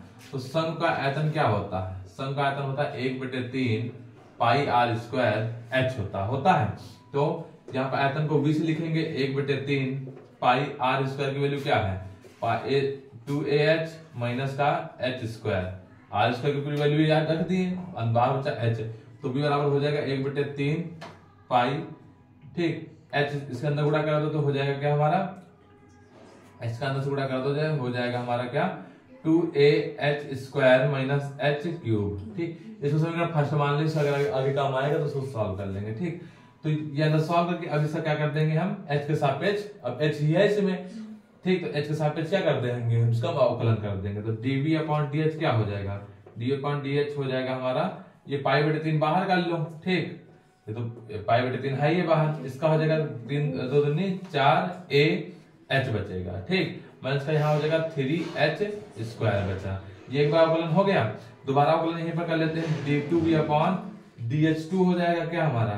पाई/3, यहाँ हो जाएगा 4A, H का 1 हो जाएगा, माइनस का 3 दूनी 6H हो जाएगा। ये समीकरण एक दूसरी मान लो, इसको तीसरी मान लो, है ना। दो बार अवकलन लगातार कर दिए हैं। फिर क्या करते हैं? dV/dH को 0 के बराबर करते हैं। अब ऐसे करते हैं कि आ जाए, dV/dH को अगर 0 के बराबर करते हैं तो क्या आएगा? देखो यहाँ पर ये है पाई/3 ब्रैकेट में है 4AH माइनस 3H स्क्वायर बराबर 0, जो जाके उधर 0 हो जाएगा, तो 4AH माइनस हो जाएगा 3H स्क्वायर बराबर 0। ये इसको उधर भेज दो, ठीक, तो क्या हो जाएगा हमारा? 3H स्क्वायर बराबर हो जाएगा 4AH, है ना। ये माइनस का है, प्लस का हो गया, तो ये हो जाएगा हमारा H, एक H कैंसिल हो जाएगा, तो H बराबर बचा क्या? 4A/3, ये आ गया। मतलब यहाँ पर आपको ये सिद्ध कर, अगर यही से सिद्ध करना होता, सिद्ध कीजिए कि सम की ऊंचाई जो है उसकी त्रिज्या के 4/3 है गोले की, जिसे हमने क्वेश्चन पढ़ के सुनाया था, तो यहाँ तो सिद्ध हो गया था हमारा। लेकिन इसके आगे क्या कहा है हमसे, इसमें कहा है 8/27, इसलिए हमने ऐसा क्वेश्चन लिखा है जिसमें आपका सब कुछ आ जाएगा। एक और भी क्वेश्चन उसी में हमने पढ़ा था, लिखा था कि सम की ऊंचाई और गोले की उसका क्या कहते हैं त्रिज्या का अनुपात 4/3 है, तो वो भी सिद्ध हो जाएगा। इसको 1/2 सिद्ध हो गया। तो कुल जितने भी क्वेश्चन टाइप के सब कुछ यहीं तक हो गया था, लेकिन हमको आगे और जो करना था वो कर लेते हैं। 8/27 वाला कर लेते हैं। तो h की वैल्यू आ गई बच्चा, तो इसको क्या करते हैं d2v/dx2 में रख के चेक करते हैं कि ये हमारा उच्चिष्ट होगा कि निम्निष्ठ होगा। ये भी आपको सिखाए थे। h बराबर वैल्यू क्या रखेंगे 4a/3।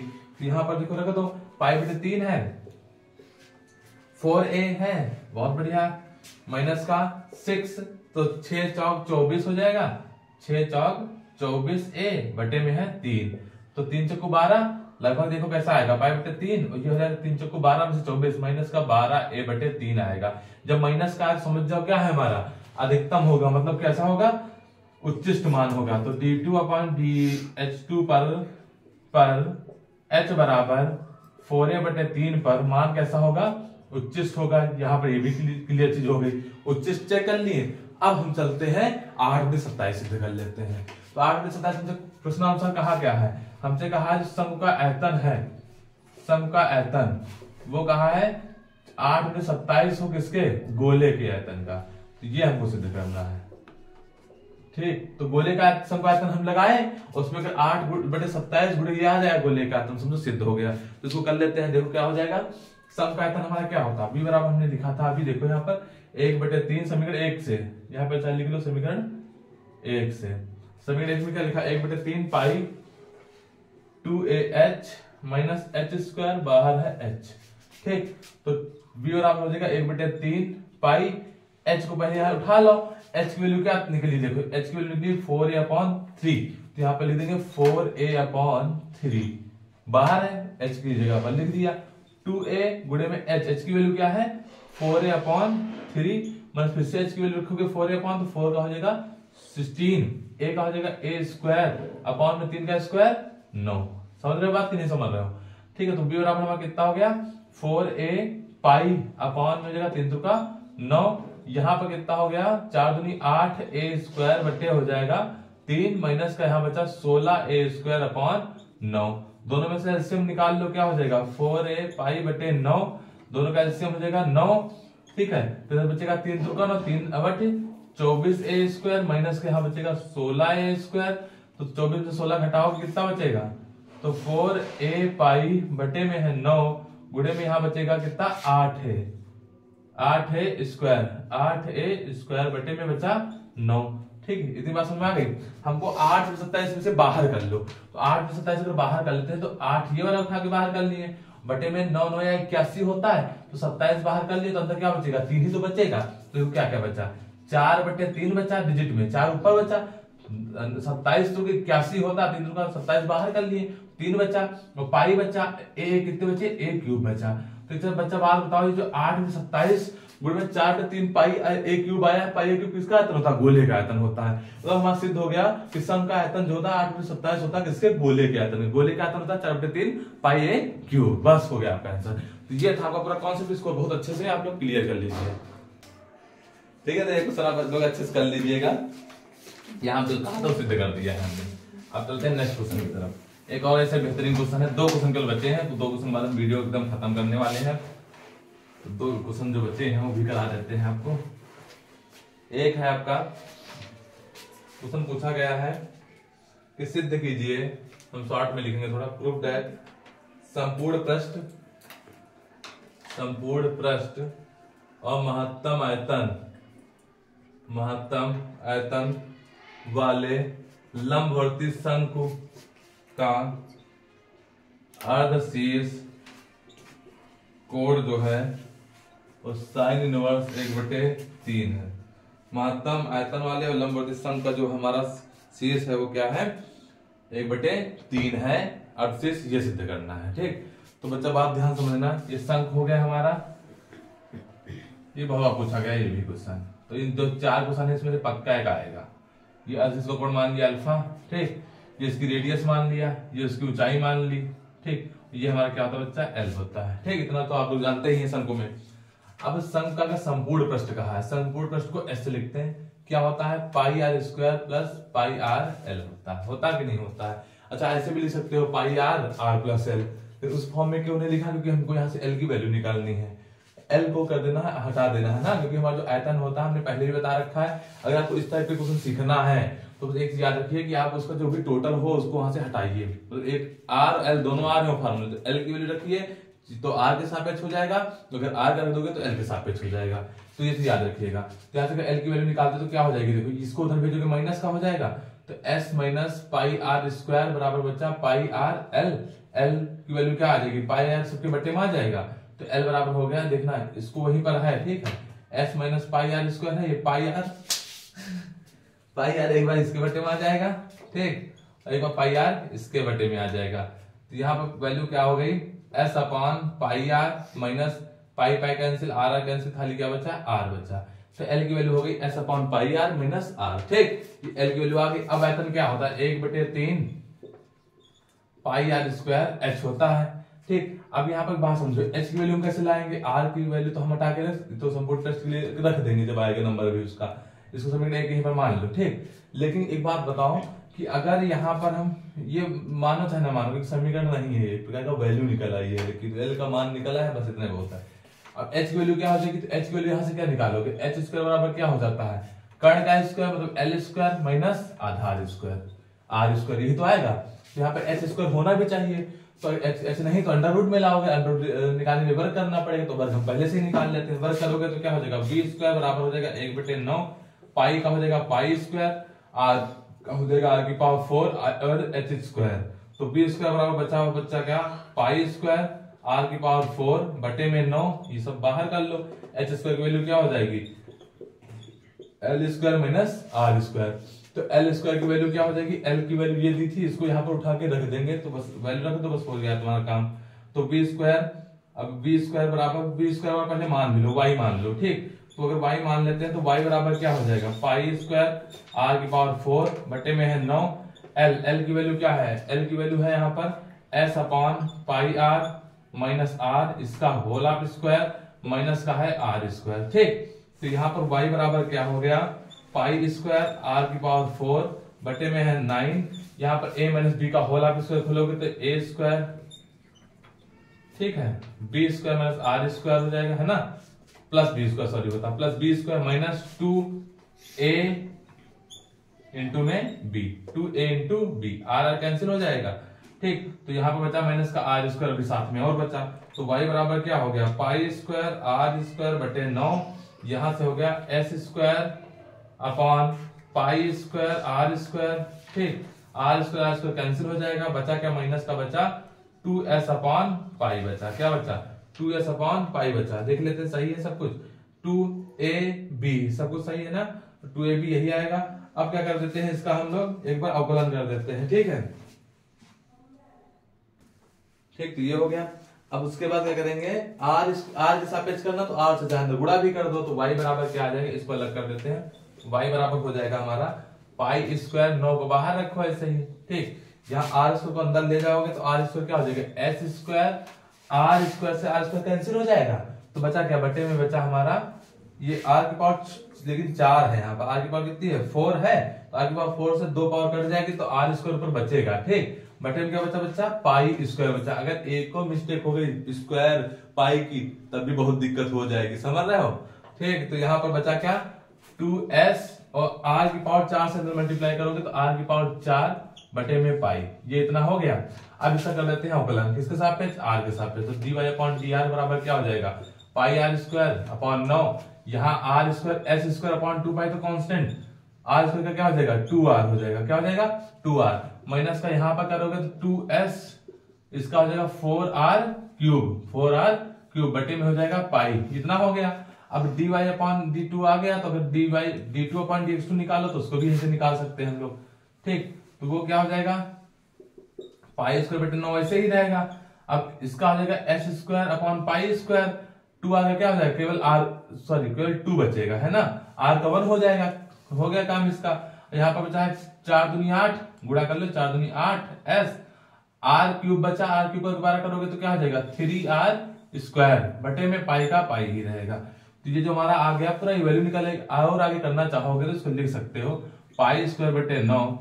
थोड़ा मतलब शॉर्ट में कर रहे हैं इसलिए कि थोड़ा जल्द मतलब कम जगह में आ जाए, ठीक। और इतना तुम लोग को आना चाहिए, अगर आप लोग इंटर में हैं तो इतना आपको आना चाहिए कि 8 तो 24 होता है, इतना तो जान ही लो। r²/9 मतलब 1 महीना है पेपर छोड़ सकते हो। अगर इतना नहीं कर पाओगे तो बेकार है पेपर देने जाना। हम डिमोटिवेट नहीं करें, सही बता रहे हैं। अगर इंटर में आ गए हैं और थोड़ा बहुत नहीं कैलकुलेशन जानते हैं तो बेकार है। दुनिया को दिखाना नहीं चाहते हो कि हम जिंदा हैं तो मुर्दा बने रहोगे। फॉर मैक्सिमम मिनिमम के लिए क्या हो जाएगा dy/dx बराबर 0 हो जाएगा। तो dy/dx ये हमारा आया था π² बटे 9 x² π² इंटू में है 2r माइनस का है क्या 4 दूनी 8 एस आर क्यूब बटे पाई बराबर क्या कर दो 0 के, ठीक। जिस जाके उधर 0 हो जाएगा तो इधर देखो क्या बचेगा s² 2r/π² माइनस का इधर है उधर जाएगा तो प्लस का हो जाएगा 8 एस आर क्यूब बटे पाई, ठीक। तो देखो क्या क्या कट जाएगा 2 एकम 2 2 जक्कू 8 पाई से एक पाई कैंसिल, ठीक। और s से क्या हो जाएगा एक s कैंसिल। तो बचा क्या देखो बचा क्या हमारा बच्चा s बचा एक बचा क्या एक r से r कैंसिल हो जाएगा और इधर बचा क्या s अपॉन खाली पाई बचा। अब उधर क्या बचा 4r² बटे में कुछ नहीं बचा, बटे में तो पाई कैंसिल ही हो गया था। तो s बराबर क्या आ गया हमारा 4πr² आ गया। तो ये आ गया 4πr²। s की वैल्यू निकल आई। जो हमारी यहां से वैल्यू निकलती है उसको उठा के कहां रखते हैं हम लोग d2/dx2 में रखते हैं। तो सबसे पहले आप लोग इतना नोट कर लीजिए, थोड़ा मिटाना पड़ेगा, हमको लगता है इसमें आएगा नहीं, तभी दूसरी जगह करेंगे हम,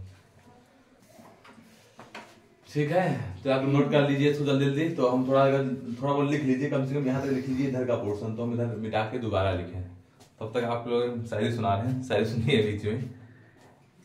हारा नहीं हूं मैं अभी उठना बाकी है, हारा नहीं हूं मैं अभी उठना बाकी है, अभी तो 2 गज जमीन भी नहीं है। अभी यहाँ पर कुछ नहीं है, जो है बस इतना है। अभी तो 2 गज जमीन भी नहीं है, अभी तो पूरी सल्तनत बाकी है, ठीक है। पूरा राज करेंगे, आज नहीं तो कल करेंगे, लेकिन करेंगे जरूर। तो तक लोग आप लोग इसको देखते रहिए और वीडियो जो है पूरा देखिए और पूरे क्वेश्चन सॉल्व कर लीजिए। करवा देते हैं इसके आगे आपका क्वेश्चन। तो मिटाएं थोड़ा बहुत, देखिए बच्चा थोड़ा मिटा रहे हैं हम इधर का पोर्शन, ठीक है। एक बात तब देखो यहाँ से हमको s बराबर 4πr² आ गया है। यहाँ से l की वैल्यू भी निकाल लेंगे हम लोग। l की वैल्यू क्या आ जाएगी देखो s अपॉन थोड़ा थोड़ा मिटा के थोड़ा इस बार करते हैं जिससे आपको ज्यादा दिक्कत ना हो, πr - r, ठीक। ये वैल्यू अगर चाहे तो इधर भी निकाल सकते थे कि l बराबर क्या दिया था s अपॉन πr दिया है माइनस का r दिया है। तो l बराबर s की वैल्यू क्या आ गई है 4πr² आ गया, अपॉन में πr आ गया माइनस का r, r से r पाई से पाई कैंसिल हो गया, 4r में से एक r जाएगा तो l की वैल्यू आ जाएगी 3r। तो l की वैल्यू याद रखिएगा बच्चा क्या आई है 3r आई है। इसको डिब्बे में बंद कर लीजिए। उसके बाद जो हमारा मेन आता है उच्च निम्न चेक करने के लिए, उसको चेक कर लेते हैं फॉर मैक्सिमा मिनिमा के लिए कि हमारा जो हमारा फंक्शन होगा वो ऋणात्मक आएगा कि धनात्मक आएगा, ठीक है। तो उसको चेक कर लेते हैं, बस वही हमको मेन चेक करना है। तो देखिए यहाँ पर थोड़ा मिटा रहे हैं इधर का पोर्शन। तो इधर तो फंक्शन ही था हमारा जो दिया था। अब रखते क्या है जो s की वैल्यू आती है d2y/dx2 जो आता है उसमें रख देते हैं। तो यही तो हमने आपको कॉन्सेप्ट में समझाया था, dr2 में रख दो तो हमारा क्या हो जाएगा देखो s की वैल्यू यहाँ रखोगे तो s की वैल्यू है 4πr²। तो ये हो जाएगा क्या हमारा 4πr² यहाँ रखोगे तो हो जाएगा 8 पाई की पावर हो जाएगी 4 π² हो जाएगा, ठीक। और r की पावर हो जाएगी 4 बटे में है क्या बच्चा हमारा π² है, इंटू में क्या है 2r है, ठीक। जो इसका 2 बार अवकलन किए थे, अच्छा ये आया था, सॉरी 2 बार अवकलन जो किया था ये आया था हमारा, ठीक। इसमें रखना है। तो π²/9 बाहर है, ठीक है। यहाँ s², तो इसका स्क्वायर कर देंगे तो डायरेक्ट थोड़ा कर रहे हैं 8 4 का स्क्वायर हो जाएगा कितना 16 हो जाएगा, 4 का स्क्वायर 16 हो जाएगा π², ठीक। r की पावर हो जाएगी 4 बटे में है क्या, बटे में है हमारा π² इंटू में है 2 माइनस 8 इंटू में फिर से s है, s की वैल्यू क्या है 4πr² है, फिर इंटू में क्या है हमारा इंटू में है 3r² अपॉन में है पाई, तो इसकी वैल्यू थोड़ा सॉल्व कर लेते हैं, देखते हैं माइनस की आती है कि प्लस की आती है। बाकी जो हमको सिद्ध करना हो तो करना है। ठीक है, तो यहाँ पर क्या आ जाएगा, देखो 16 में 32 पाई स्क्वायर आर की पावर 4 अपॉन में पाई स्क्वायर माइनस का 8 चक्कू 32 हो जाएगा 32, और ये हो जाएगा 32 यहाँ कितना होता है 108, 32 यहाँ 100, एक मिनट 8 चक्कू 32, तो फिर 4 थे 12, 12 थी 96 आएगा। ठीक, 96 पाई और हो जाएगा आर की पावर 4 बटे में पाई। ठीक, अब दोनों में से अगर कॉमन कर लेते हैं तो क्या आ जाएगा, देखो पाई स्क्वायर 9, यहाँ पर पाई स्क्वायर एलसीएम हो जाएगा, एलसीएम हो गया तो इसमें से पाई यही रहेगा 32 पाई स्क्वायर आर की पावर 4 माइनस पाई से गुणा हो जाएगा, तो 96 पाई स्क्वायर आर की पावर 4, 96 से 32 जाएगा, कैसा हो जाएगा, देखो आए वैल्यू कुछ भी, वैल्यू क्या आ गई हमारी आर है यहाँ पर, तो वैल्यू जो भी आएगी कैसी आएगी, माइनस की आएगी। देखो माइनस का क्या आएगा, 6 में से 2 गया 4, 6 64 पाई स्क्वायर आर स्क्वायर, यही तो बचा। पाई स्क्वायर को पाई स्क्वायर से यहाँ उड़ा भी सकते थे हम लोग। ठीक है, तो खत्म। तो d2y अपॉन dx2 जो भी हमारा आया dr2 वो माइनस का आया 64 पाई आर स्क्वायर बटे में 9, ये माइनस आया, अतः कैसा होगा मान, ये उच्चिष्ट होगा। कैसा मान होगा, उच्चिष्ट होगा। तो यहाँ पर सिद्ध कर लिए। अब हमसे कहा था कि साइन इनवर्स 1/3 है अर्धचिष्ट कोण, तो साइन ले लेंगे तो साइन थीटा बराबर क्या होता है, साइन का भैया देखो जब ये हमारी भुजा अल्फा है तो सामने वाला भुजा क्या हो जाएगी, लंब हो जाएगी। कर्ण तो हमारा फिक्स रहता है, कर्ण कभी बदलता नहीं है, तो साइन थीटा बराबर क्या होता है, लंब बटे कर्ण होता है। लंब हमारा क्या हो जाएगा, लंब हो जाएगा क्या हमारा h हो जाएगा, लंब क्या हो जाएगा, लंब हमारा r हो जाएगा, सॉरी लंब क्या हो जाएगा r, क्योंकि हमने कहा उसके सामने वाली भुजा लंब होती है, तो r, और कर्ण क्या हो जाएगी, कर्ण हमारी हो जाएगी l। तभी एक वैल्यू निकाले थे साइन थीटा, अल्फा मान है तो अल्फा ले लेते हैं, अल्फा बराबर हो जाएगा r, और l की वैल्यू क्या बच्चा है, तो 3r, तो 3r यहाँ पर रख लेंगे, r कैंसिल, तो साइन अल्फा बराबर बचा 1/3, अल्फा बराबर हो जाएगा साइन इनवर्स 1/3। ये हो गया आपका प्रूफ, बस ये हो गया क्वेश्चन। एक और क्वेश्चन बचा, उसको भी करा देते हैं, इससे कुछ बचे ना, बस एक क्वेश्चन और बचा है, वो भी आप लोग देख लीजिए, कर लीजिए, तो इसका आप लोग स्क्रीनशॉट ले लीजिएगा, ना समझ में आया हो तो कर लीजिएगा। ठीक है, बाकी चलते हैं आगे।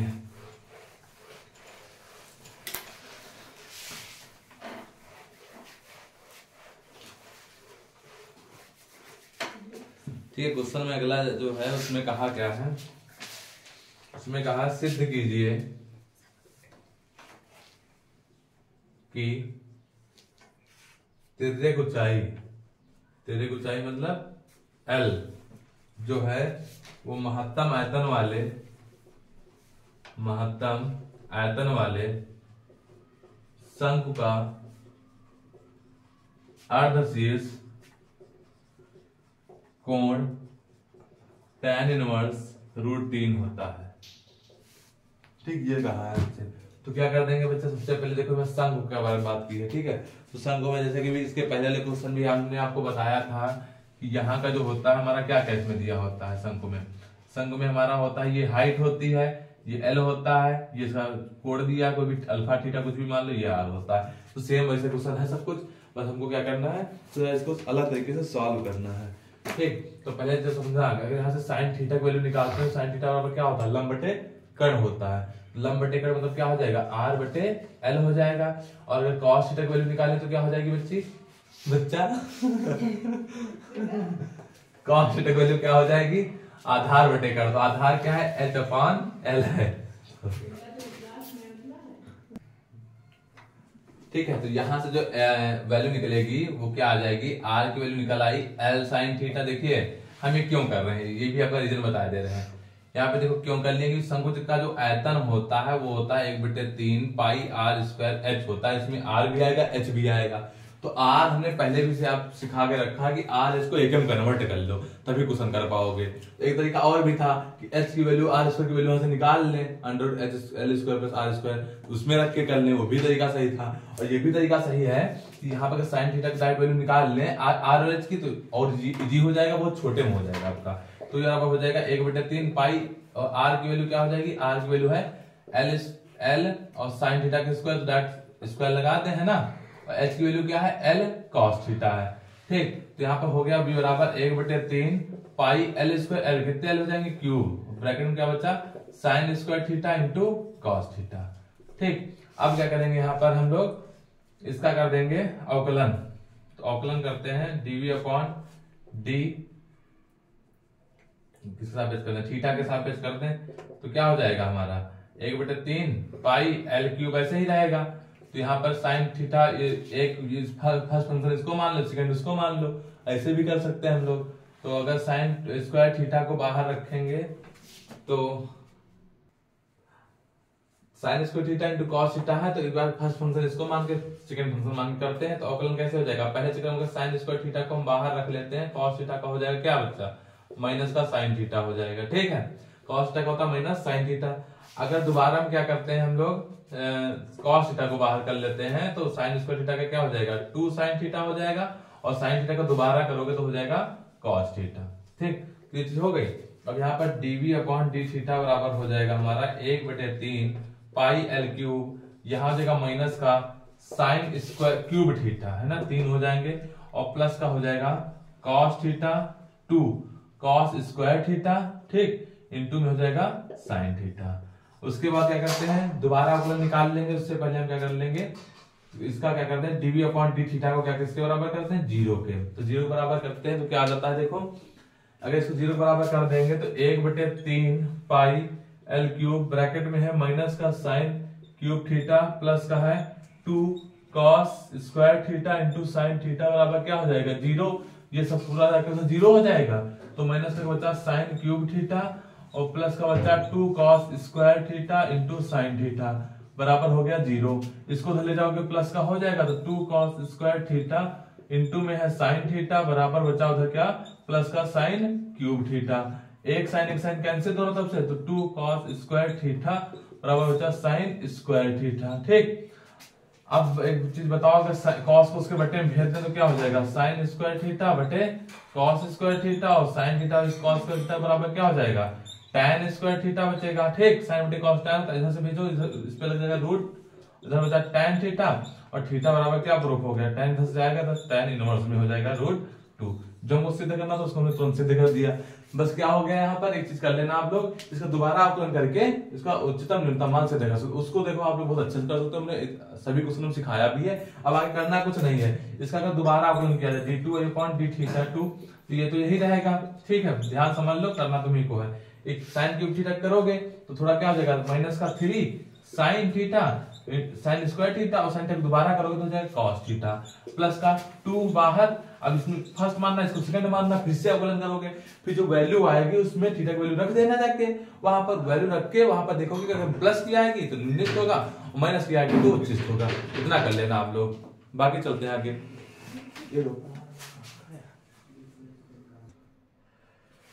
तो ये आप लोग क्वेश्चन लगा लीजिए, ठीक है।